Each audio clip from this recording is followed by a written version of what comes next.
Was she alive? I discovered my niece at my in-laws' house, who was supposed to have died in a car accident at the age of 5.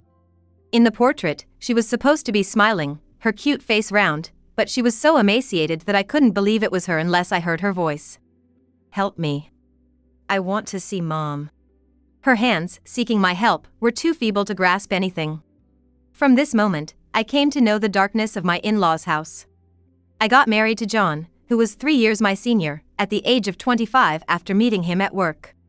I was raised in the same area as the company I worked for, but John was born and raised in a much more rural area.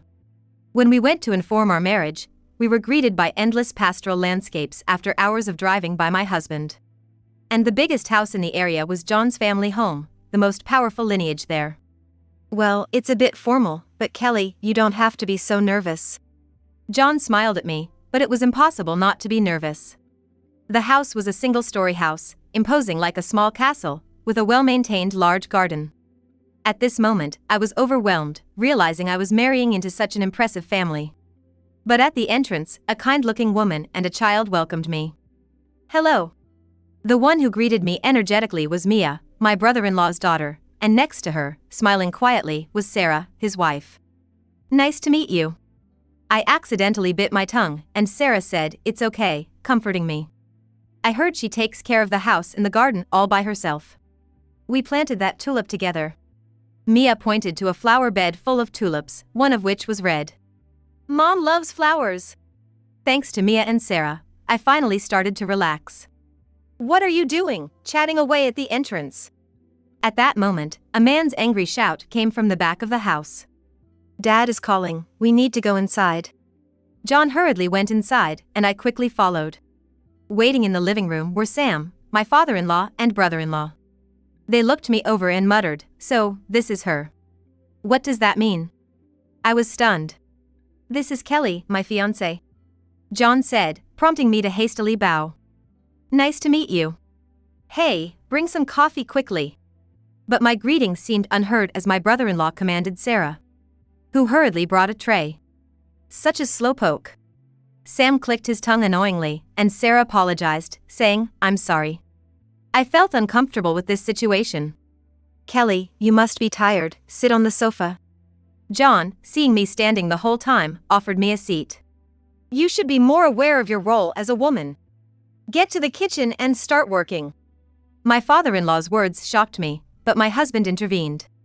"She's tired from the long trip, give her a break today. Kelly doesn't have to do it." Even so, I couldn't just not do anything. "I'll help Sarah in the kitchen," I said, preferring that to staying with my father-in-law and brother-in-law, and hurried to the kitchen. "Are you going to help too, Aunt Kelly?" "Yay." Mia, not just Sarah, was also preparing dinner, even though she was still young. "Mia, do you always help Mom?" "That's great. It's natural for girls to do so." While it's good for children to help out, it felt somewhat forced. "So, that's how it is. And, you know, Mom and I eat here together." The treatment of Sarah and Mia in this house didn't feel right to me. "Sarah, are you okay with this?" Sarah looked down and said, "I'm a remarried woman, and being with Mia is enough for me," with a sad look. Apparently, after her first husband cheated and they divorced, Sam, whom she knew, contacted her, and they got together. Life as a single mother was harsh in the countryside, and Sarah said she remarried, but her expression wasn't bright. I wonder if she's okay. It seems tough. But there was nothing I could do. After staying overnight, John and I left my in-laws' house the next day. "Kelly, come again."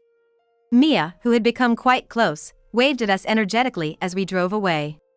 Next to her, Sarah also smiled and waved us off.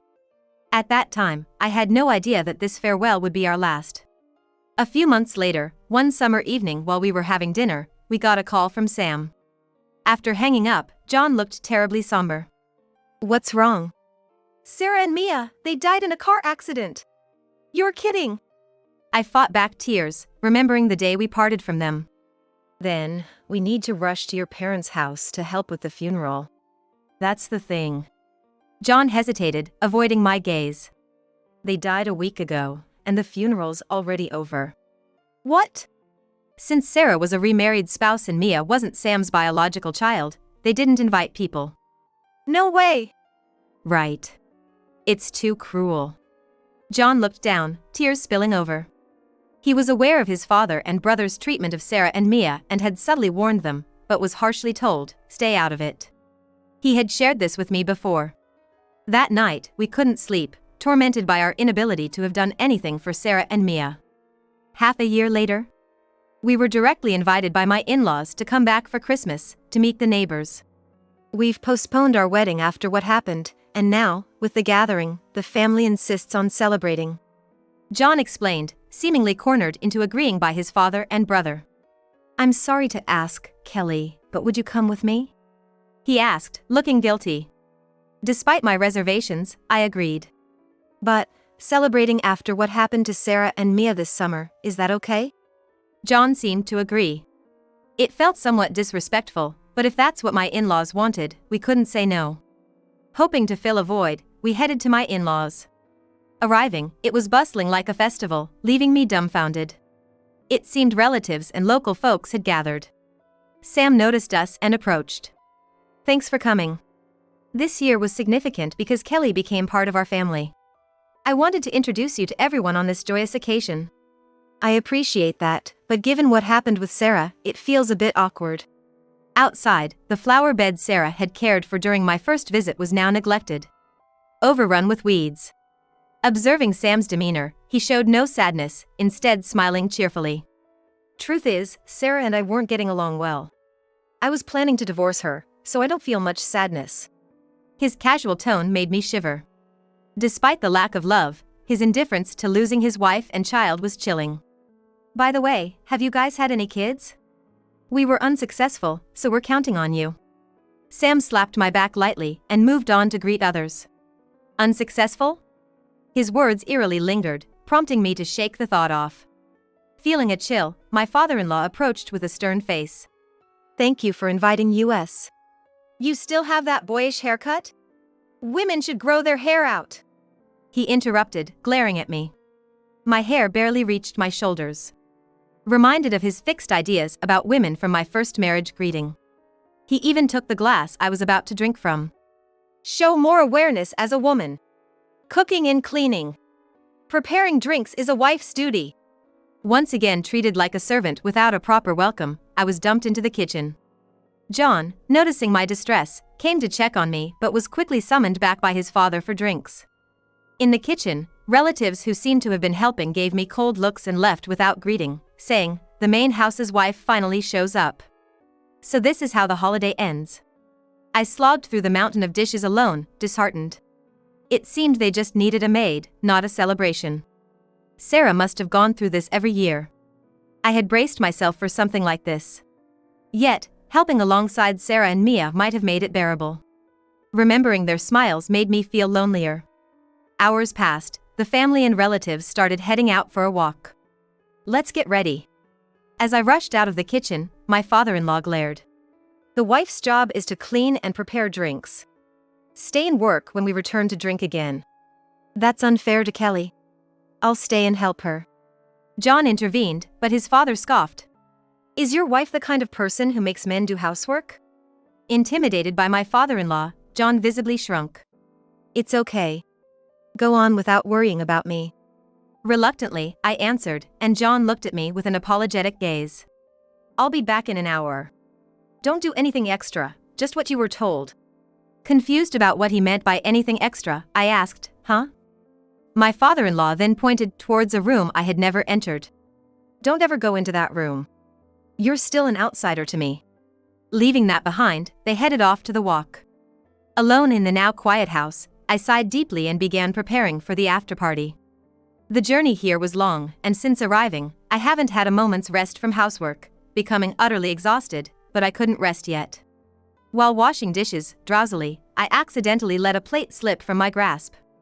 The sound of the plate shattering echoed in the silent room. Oh no! If my father-in-law found out I broke a plate, I couldn't imagine what he'd say. Panicking, I couldn't find the vacuum cleaner anywhere and started opening doors and closets in a frenzy. Before I knew it, I was standing in front of the room I was told not to enter. It's just a look for the vacuum, right? I'll get in more trouble if I don't clean this up. With that thought, I braced myself and opened the door. Right inside, I found the vacuum cleaner leaning against the wall and quickly grabbed it. Thank goodness, looks like I can clean this up without getting caught. Relieved, I glanced around the empty room. Why am I forbidden to enter here? Pondering the purpose of my father-in-law's command, I suddenly heard a strange noise. What? What's that? The thought that it might be haunted made me freeze, but then I heard it again. The sound resembled something heavy being dragged. In the previously silent space, the sound seemed unnaturally loud, appearing to come from the ceiling. Maybe an animal got into the attic. While I'd prefer an animal to a ghost, I couldn't help but become curious about whatever was in the attic. It's okay. There's no such thing as ghosts. Driven more by curiosity than fear, I found stairs leading to the attic inside a sliding door and cautiously climbed up. The scene I discovered far exceeded my imagination. A child. And chained up?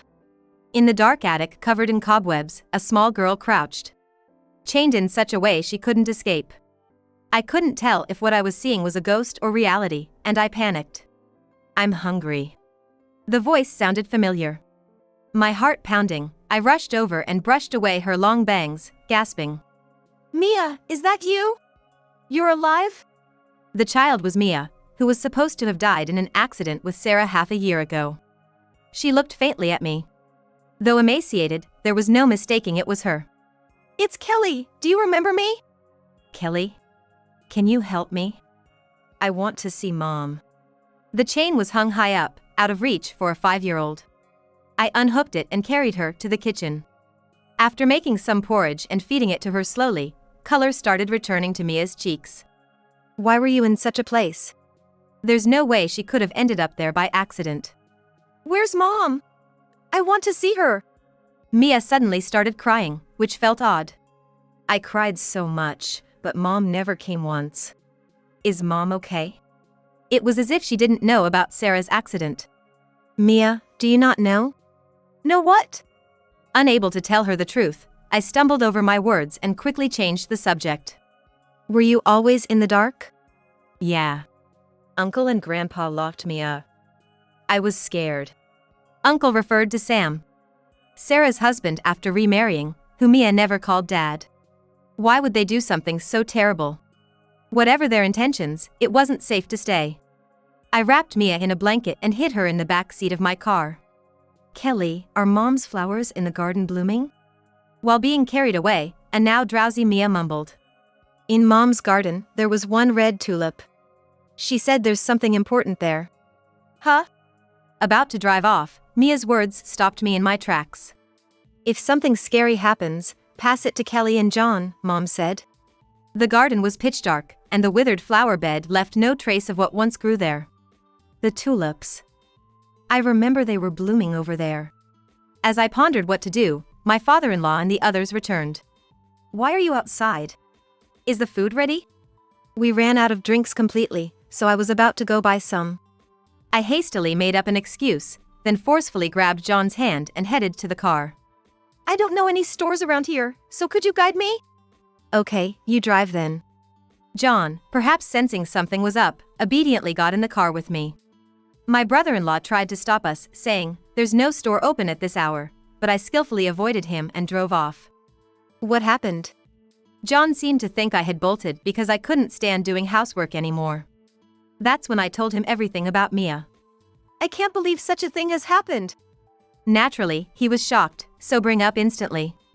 Glancing back at Mia, who was now sleeping soundly under the blanket in the back seat, he said, So Mia not knowing her mom has died means the story about them getting into a car accident together was a lie.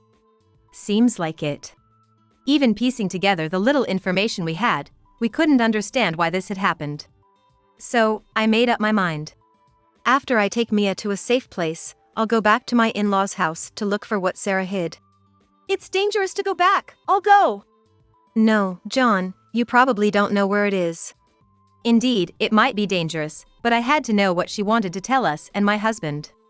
John, please take care of Mia and then call the police. He seemed to be pondering my request. There's someone else I need to inform first. That would be better. He seemed to be convincing himself, pulling out his phone to search for that person's number. After driving for over an hour into town, I found a hotel. I put Mia to bed, planning to head back to my in-laws right away, but ended up lying down beside her, and before I knew it, it was morning. Good morning. Did you get some rest?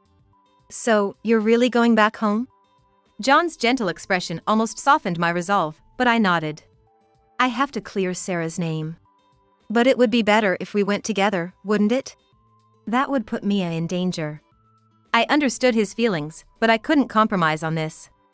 I stroked Mia's head, still fast asleep, grabbed the car keys, and stood up. As I approached my in-laws, I hid the car in the shadow of some trees and walked the rest of the way. It was still early morning, so I reached my in-laws without encountering anyone. I began digging up the withered flower bed, my fingers quickly growing numb from the cold. Although I remembered the location of the tulip bed, I couldn't recall the exact spot of the red flower, making it hard to find anything. Eventually, my fingers started bleeding, but I gritted my teeth and endured. What could possibly be in this flower bed? The thing Sarah said to show us, what could it be? Sarah, it really was an accident, right? The story, as if anticipating something would happen, gave me a bad feeling. It was an accident. That's settled, isn't it? Suddenly, I heard my brother-in-law's voice and jumped. Turning around, I saw Sam with a colder smile than the winter sky. Surprised me yesterday. How far did you go to buy drinks? Sorry. We ran out of gas on the way back. I tried to think of a way out, but my brother-in-law sneered. Not really, you had a lot of luggage, didn't you? Like, for one child? It was clear he knew about Mia's rescue. Lost for words, Sam slowly approached me. That child isn't related to me by blood. So, I thought to hide her and pretend she never existed. What are you talking about? So, a child with no right to inherit this house is just in the way. His smile chilled me to the bone. How could you do such a thing to Mia?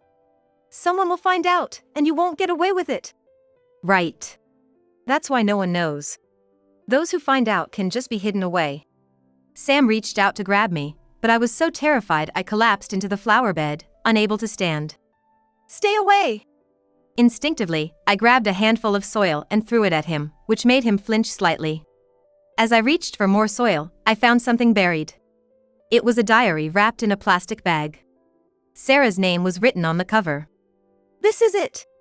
Sam noticed it too and tried to snatch it from me, but I held it tightly against my chest, fighting hard to keep it from being taken.